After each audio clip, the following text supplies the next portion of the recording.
Hi everyone, this is Stacy Hoffman-Farmer with Mountain Serenity Massage.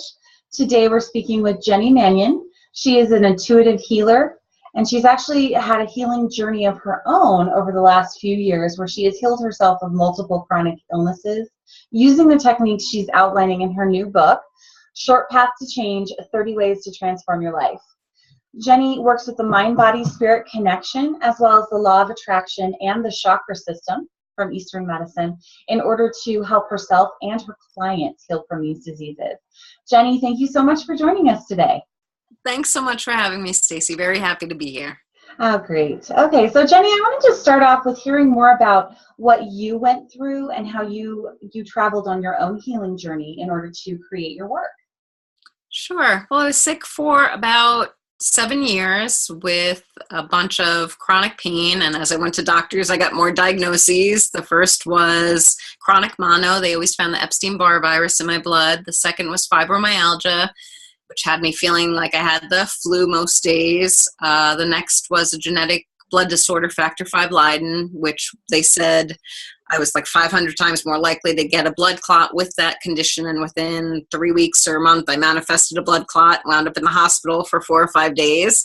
And then the last was benign hypermobility syndrome, Ehlers-Danlos syndrome, which was the most dire prognosis because they said that the pain would settle in my legs because I did have a lot of pain in my legs, and that I would be in a wheelchair almost as soon as a year. And my life would consist of pain pills, and physical therapy. And so I went through, a lot back then. I had 2 young kids. I was in my mid-30s. I'd wake up and didn't know if I could. I'd have that dialogue going in my head. I don't know if it's safe to drive my kids today. I don't know if I'm going to pass out today from pain. I don't know, how badly I'm going to feel if I'm able to do anything, even if I had a responsibility, if I'm going to be able to make that today. So there's a lot of negative self-talk going on, a lot of limiting beliefs. The doctors really didn't give me any hope. They kind of said that I would just be getting worse. So that was kind of what I anticipated. I did the things that they say you should do. I joined support groups, but it wasn't supportive. It was a lot of people complaining about how sick they were. Some people were one-upping each other. Well, my husband left me because I was sick. Well, I lost my job because I was sick. And it was this battle, or I'm on 5 medications. Well, I'm on 7 medications. So it really wasn't helpful to me. It just made me feel worse. I have actually even read one book that said to have a funeral for your old self because that person was gone and you would never see them again. Wow. Yeah. So a lot of very limiting beliefs. And I just fell victim to it. I became every single disease. I thought I was doing good by reading up on them. But the only thing it made me do is feel more self-defeated and more sad about my life, that I was in my mid-30s and the rest of my life was going to be one of being in extreme pain every day and limitation. And there were a few things that led to me being able to be in the position to heal myself, I think. The first was that I met someone, a really good girlfriend of mine, that didn't know me when I was healthy and gone to sick, so really just saw me for me. And I felt like for the first time I could be Jenny, and I wasn't mom or wife for anyone. I was just Jenny, and she saw really good things in me. And she was such a beautiful person, that I was very afraid of pain pills, but I would take like half a pain pill and go for a walk with her and feel better for a little while, be out in nature, be having a nice conversation. And I would forget about that I was sick Jenny for a while. And then another friend told me to watch the movie The Secret, and it was about a year until I did that. And when I did, there were 2 things that resonated strongly in that movie. The one that is that we're always recreating cells. We're 99.999% new in 11 months. So where our thoughts are just made sense to me as a psych major too, that where our thoughts are and our emotions are contribute to if I'm creating happy, healthy cells or if I'm creating sick, sad cells. So that was a huge part. And then also the gratitude piece, to pay gratitude for everything in your life. And I realized I wasn't. I was very much I'm sad for myself. I felt very much like a victim. Why me? Why did I come down with all these diseases? I'm a good person. You just start going through all those things in your head. And just felt very defeated. After seeing the movie The Secret, I was like, you know what? I'm going to not see doctors for a little while that are telling me I'm sick over and over again. You know, I had nothing crucial that I need to go there for. It was always just more tests. And I'm going to just see if I start listening to myself, what I'm telling myself, and putting all my energy into feeling better, or at least appreciating what's going on with me right now. All the good things in my life, see what happens. And within 3 weeks, I was free of pain.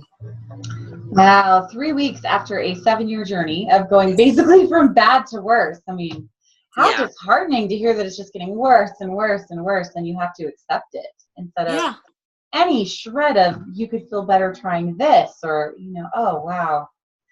So 3 weeks, that's pretty fast, actually. I'm sure people out there are thinking, wow, how did she get over 7 years of issues in 3 weeks? And, you know. Yeah, and I really did. I mean, I surrounded myself with positive materials, Wayne Dyer, Deepak Chopra, reading about how powerful intention is and the mind-body connection is. And I'd wake up and instead of saying, ow, I'm in pain and this day is going to be really hard, I would say, okay, what part of me doesn't hurt? My little finger doesn't hurt. All my energy is going to go into my little finger and giving gratitude. And if there are healthy cells there, there must be a way for my body to create healthy cells, and starting to go through the things and people in my life I was grateful for instead of the things that I was dreading or the things that I was afraid of, really putting my attention to all the goodness instead of focusing on the negative. And it is challenging because we are just kind of programmed to dwell there, and we're really hard on ourselves to begin with.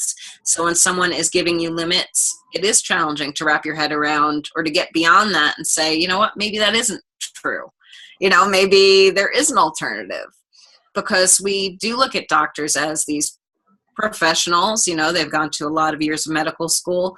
And I just think it's not a complete system of medicine, the Western medicine. I do love the idea of it being integrated with Eastern medicine. So we're incorporating the energy body too, which is kind of a really important part of our body. Absolutely. Western medical system doesn't use. It's not like I discount Western medicine for an emergency or something like that. Absolutely, you know, but I think that a lot of times when we get sick, there are signs before things get that bad. Mm-hmm. And when we're in touch with our bodies, our chakra system, we can tune in and ask ourselves what's out of balance. And then there are tools that we can use to bring ourselves back into balance before things get out of hand or get really bad, where we do need professional help. Oh, that's a great message, that self-empowering message of, you know, listen to what's really going on with you. Is there something inside of you that's causing you pain that you need to address before? I have a friend that uses the feather brick truck analogy, where you get a little tickle with a feather first. Oh, maybe you got a headache. You know, it's not very bad and it goes away. And, you know, you don't pay attention to the headache. You're not really sure why it's there, so you don't really pay attention. All of a sudden, oh, now you've got a big bruise on your forehead because you know, walked into something, or, you know, something fell on you. You know, oh, now the headache's really bad and it's lasting longer and longer. What do I do? And then, you know, it gets even worse than that if you don't find out what's out of balance that's going on in your head. Boom, something even worse happens. Now you're diagnosed with, you know, some dire disease inside your head. Yeah. So it's progressive. It is progressive. Yeah. And we are giving, I mean, our body, and that's it too, like when our body, say, shows a headache, instead of being like, ow, this hurts, why is my head hurting, this sucks, you know, like all that energy we're putting into it, approaching our body lovingly. Why do I have a headache right now? Am I not getting enough rest? Am I not taking care of myself? Is something on my mind that I really need to delve into and go in, you know, release some emotions around? It's just a much more empowering way to address our body too, instead of kind of cursing our body for, you know, the pain it's giving us. Appreciating that it's telling us we're out of balance and we need something, you know, and saying, oh, thank you. You know, what can thanks for letting me know. Yeah. Oh, that's fantastic. So really, I want to hear a little bit more about the chakra system that you're using. I mentioned that before. For the people out watching that do not maybe understand the chakra system, there's like 7 major centers in your body that correlate to parts of your body in like a rainbow spectrum. And they're sort of where your energy goes. And there's a lot of different ways it can manifest as pain or emotional issues. You know, so Jenny, I know you use that in your own work. How does that work for you? Yeah, I use that in my own personal life when anything's out of balance, because I really rarely get sick now. But when things are out of balance, I look to my chakra system to say, okay, what's going on here? And the same thing with my clients. The first time I see them and they're presenting a pain, I will go immediately to the chakra system to see what correlates with that. The first chakra is at the base of the spine. It's red, like you said, it kind of goes up the colors of the rainbow.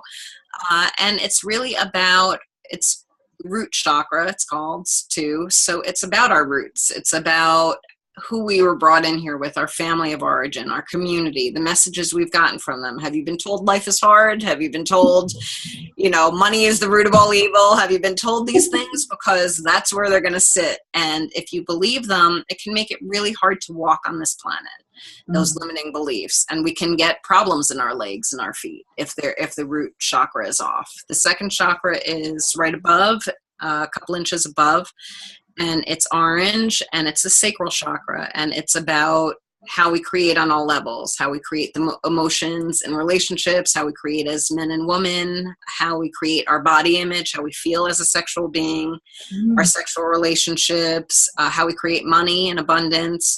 And if that's off, it will cause issues in our sexual organs, which makes sense. Absolutely.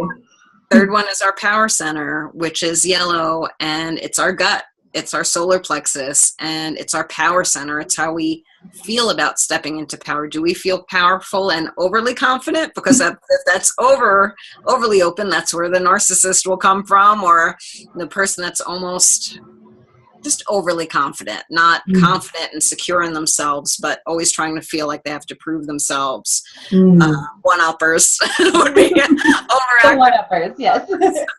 And then if that's underactive, it would be a victim mentality. It would feel like life's happening to us. And it makes sense that if that's out of balance, we'd have digestive issues. It's like we have trouble swallowing what's going on with us.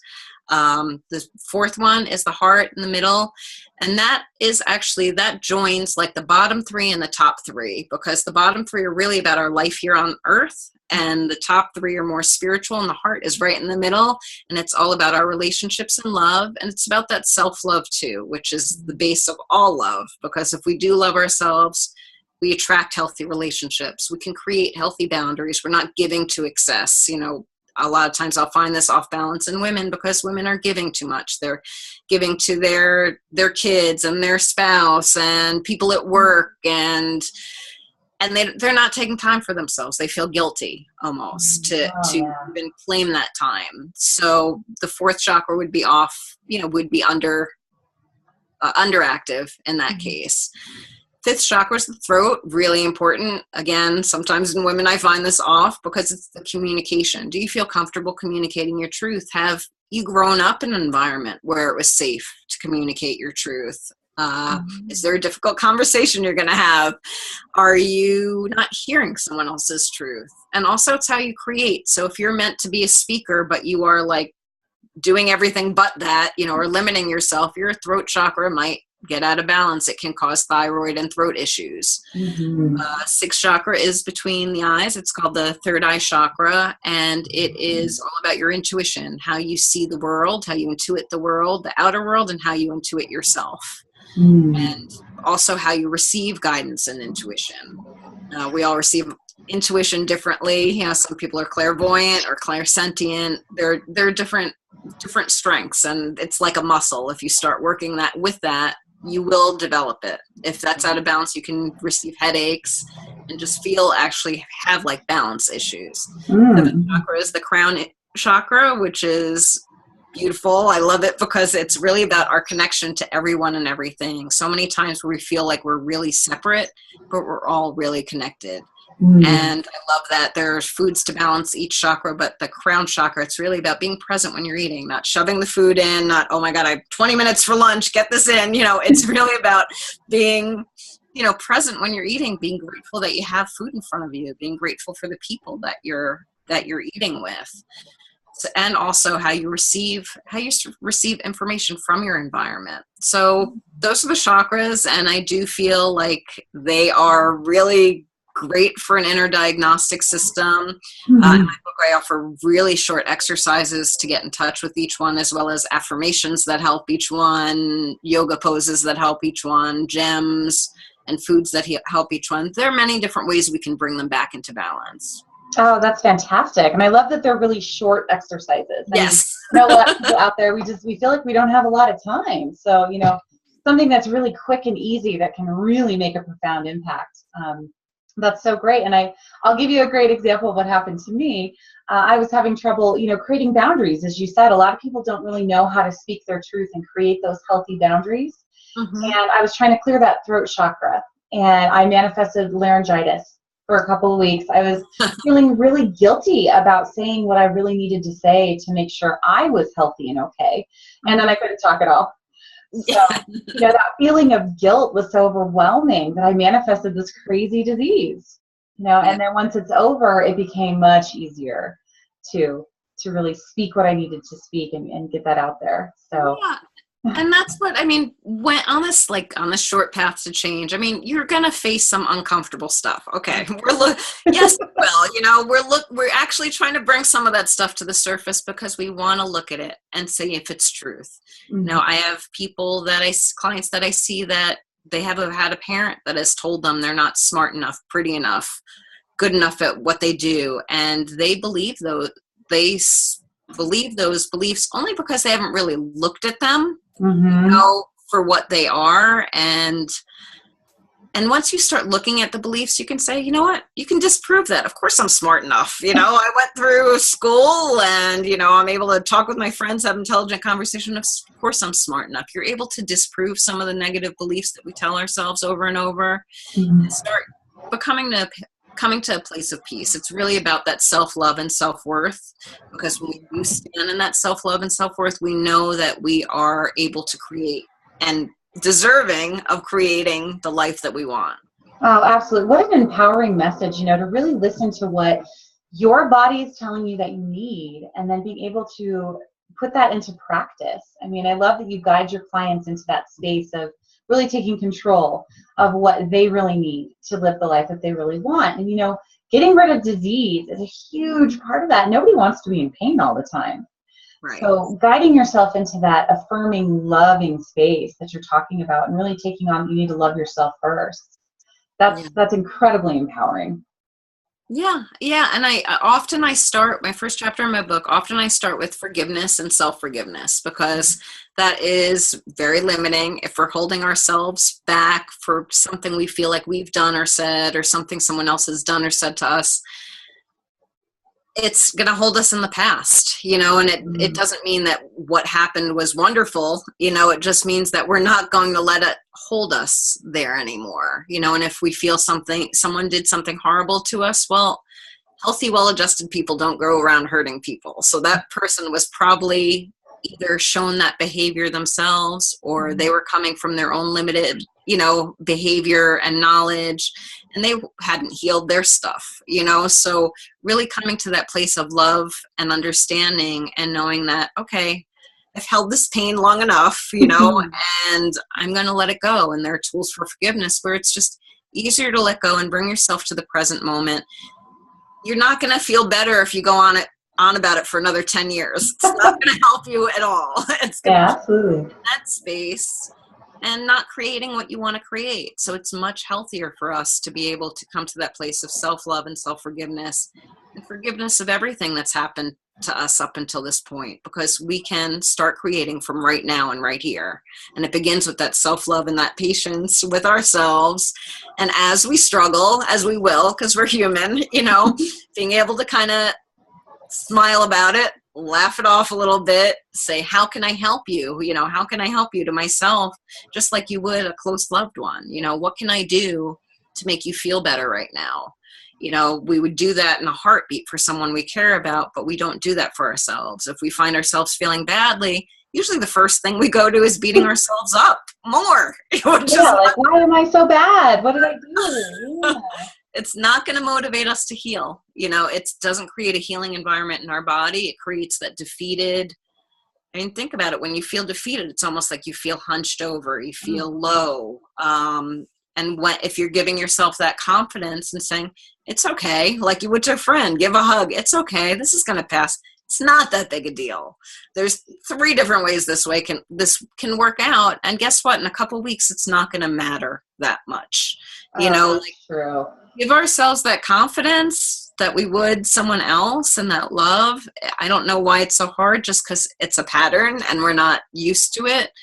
But the more we do instill these little habits and little tools, the more we get used to them. And not that we're never going to face a challenging time again. Life happens. We can't control every single thing around us, but we have more tools to deal with them. And the more empowered stages get longer, and the disempowered stages get shorter and fewer between, and we know that we're going to be able to rise again to the occasion and be happy again. Whereas so many times we'll just dwell in that negative space, and of course it's going to make us feel worse and worse. And if we don't deal with healing it or the emotions around, it is going to manifest physically. It has no other way to. Yeah, that mind-body-spirit connection is pretty profound. I mean, I know you've experienced this in your own work on yourself as well as your clients. The body is just one piece of the system.